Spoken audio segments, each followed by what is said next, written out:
Once upon a time, in the serene and flourishing kingdom of Lyria, lived a princess named Seraphina. She was known throughout the land not only for her striking beauty but also for her kind heart and wisdom. Seraphina's parents, King Cedric and Queen Alara, adored her and had arranged a marriage with Prince Alaric from a neighboring kingdom, a union that promised to bring prosperity and peace to both realms. The announcement of Seraphina and Alaric's engagement brought joy to the people of Lyria. Preparations for the grand wedding were in full swing, and the kingdom buzzed with excitement. Seraphina and Alaric, who had quickly grown fond of each other, spent many blissful days together, dreaming of their future. However, fate had other plans. As the wedding day approached, a mysterious illness swept through the kingdom. Despite the best efforts of the royal healers, Seraphina fell gravely ill.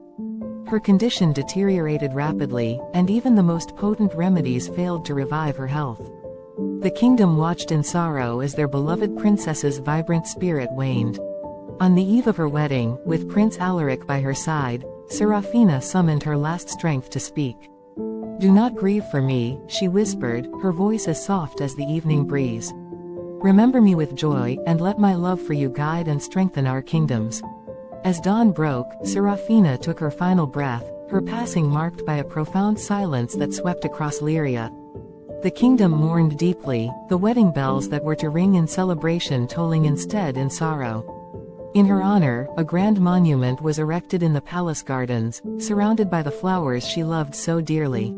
Though Seraphina never saw her wedding day, her legacy endured. Prince Alaric, deeply moved by her courage and wisdom, vowed to honor her memory by continuing the alliance between their kingdoms. The story of Princess Seraphina, who loved deeply and faced her fate with grace, became a timeless tale in Lyria, reminding all that true love and bravery live on even beyond death.